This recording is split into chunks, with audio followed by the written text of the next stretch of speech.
ठीक है स्वामी, अब आप भगवान का भजन करने के लिए, तपस्या करने के लिए आप एकांत का वर्ण कीजिए। अब देवहूति माता ने सोचा कि मेरे पति को तो मुक्ति की राह मिल गई और मुझे मुक्ति के लिए भगवान कपिल मेरे घर पे आए। व्यवहारिक दृष्टि से तो कपिल मेरे पुत्र हैं, लेकिन यह साक्षात परम ब्रह्म परमात्मा है और यही मेरी मुक्ति के दाता है। ऐसा सुंदर भाव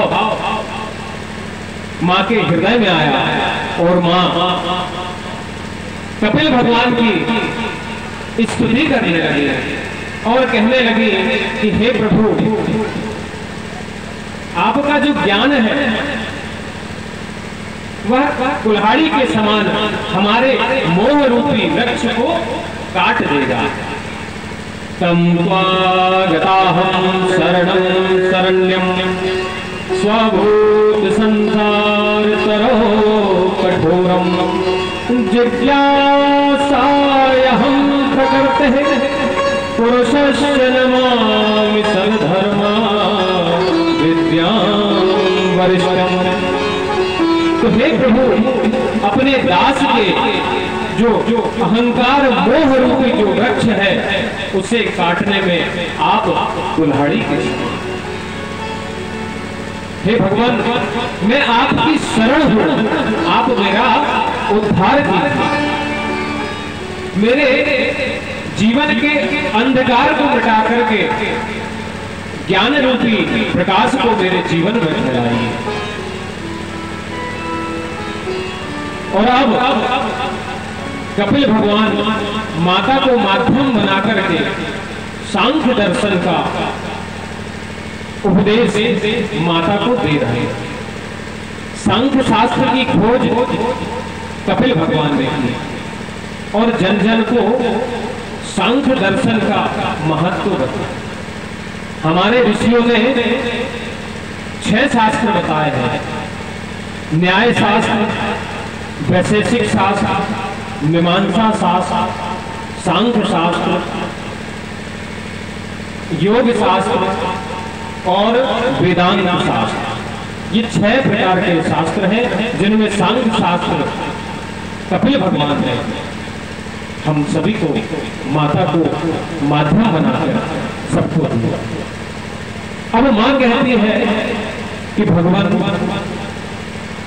मैं राजकुमारी थी, मेरे पास सारी सुख सुविधाएं थी,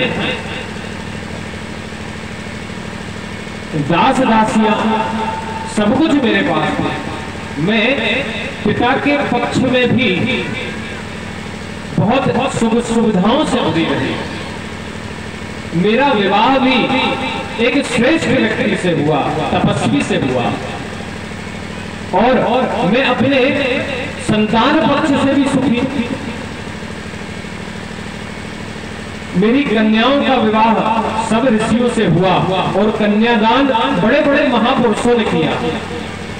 और प्रभु आप स्वयं मेरे पुत्र बनकर आए, तो मैं सबसे बड़ी प्रसन्न हो, सबसे बड़ी सब सुख सुविधाओं में रही, सारे सुख वैभव मुझे मिले, मैं बड़ी खुश नसीब हूं। लेकिन प्रभु एक चीज, मेरा मन अभी भी अशांत है, मेरा मन तृप्त नहीं हुआ। इन सारी सुख सुविधाओं का भोग करने के बाद भी मेरा मन प्रभु तृप्त नहीं हुआ। अब बताइए, एक राजा की राजकुमारी जिसको सारी सुविधाएं प्राप्त हैं, सारे नौकर चाकर जो चाहे एक क्षण मात्र में प्राप्त हो जाए, साक्षात भगवान जिनके पुत्र हैं,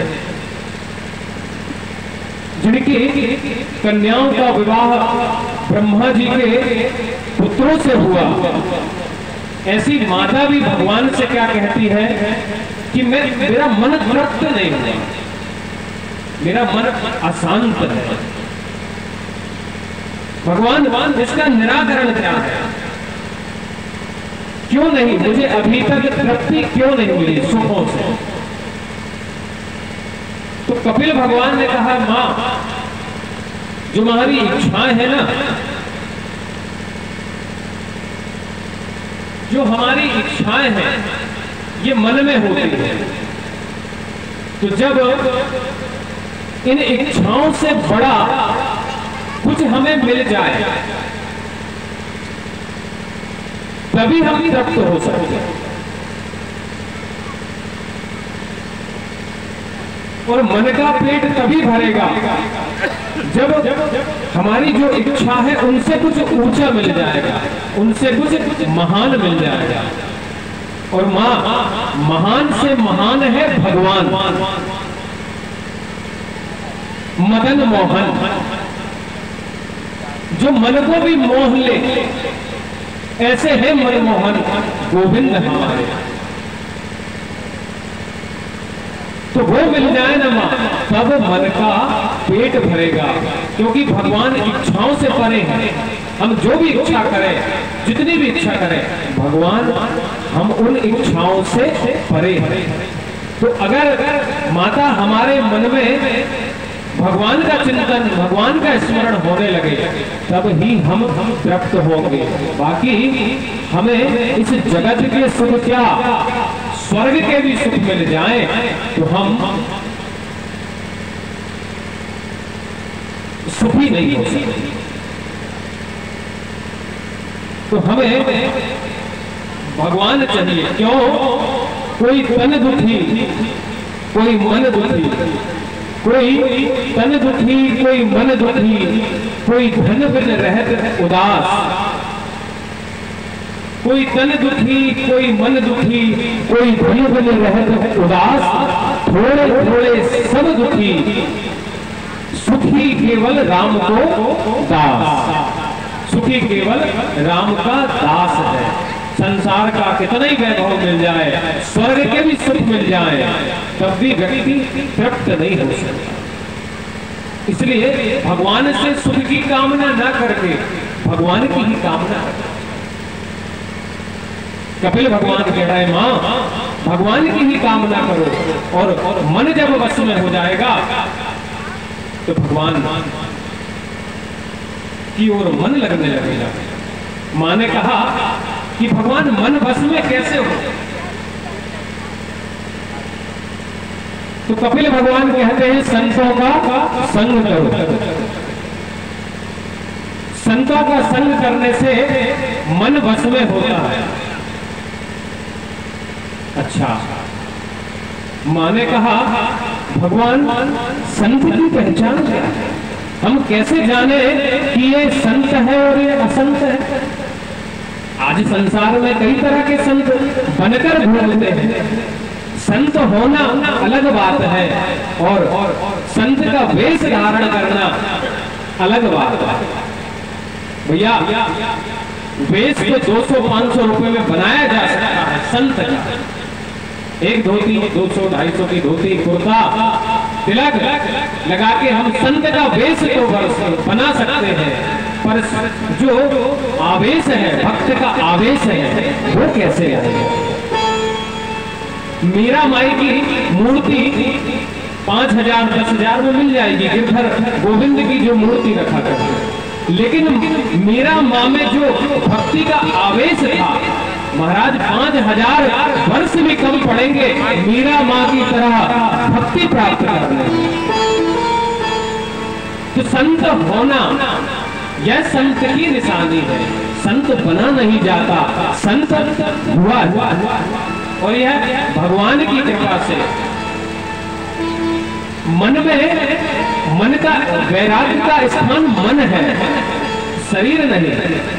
शरीर से बहुत वैराग्य धारण कर लिया, और यदि मन में वैराग्य की जगह अगर विलास है तो हम कभी जीवन में संतत्व को प्राप्त नहीं कर सकते।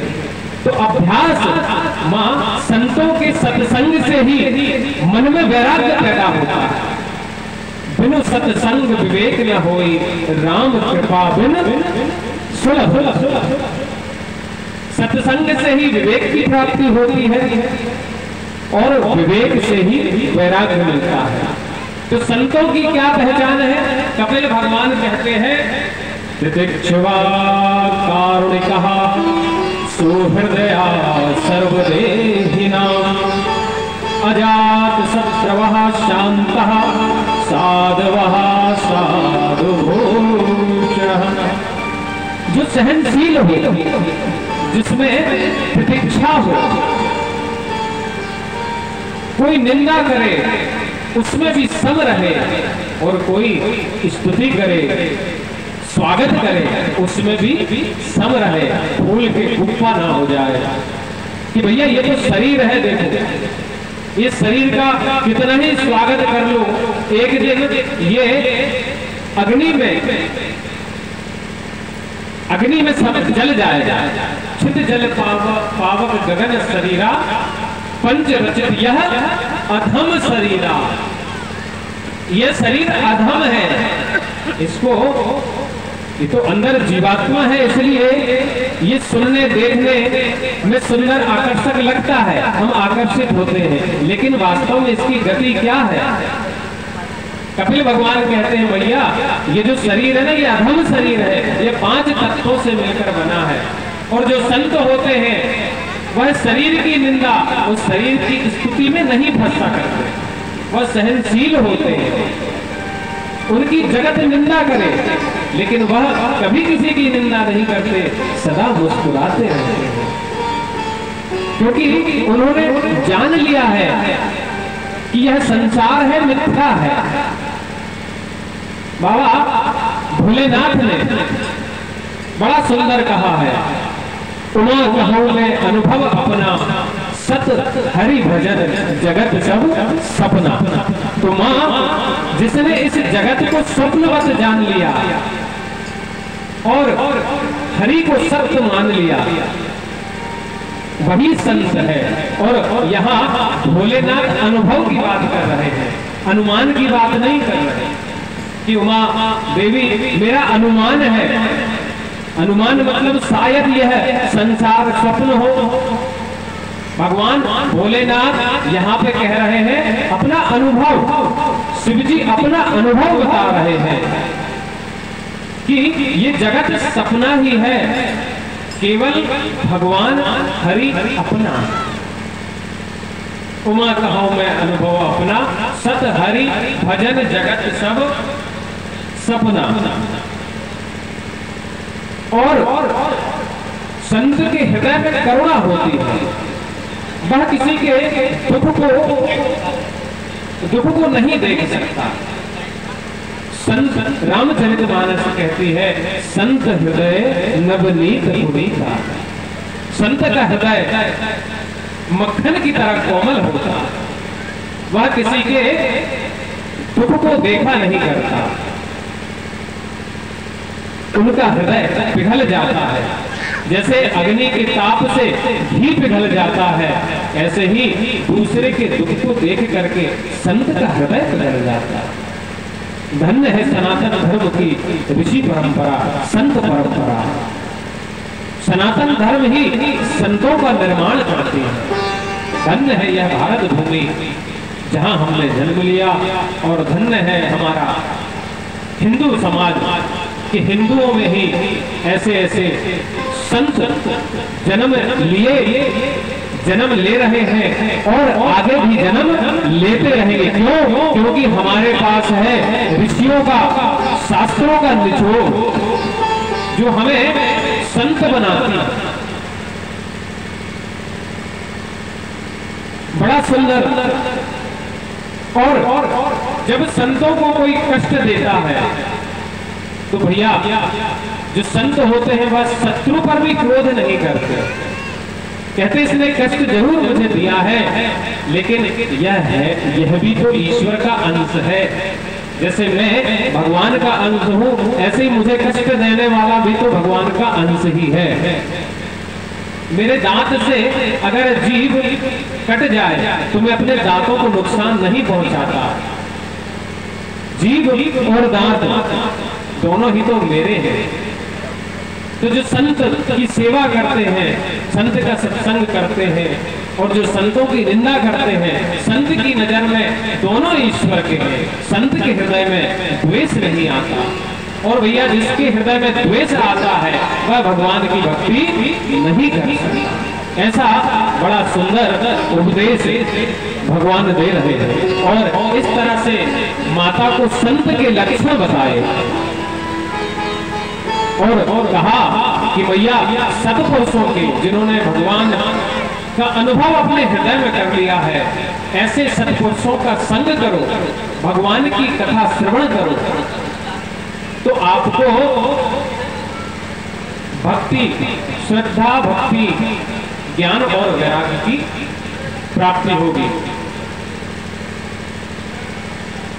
और संतों का महत्व बताते हुए हमारे संत जन गाते हैं, कथावाचक गाते हैं,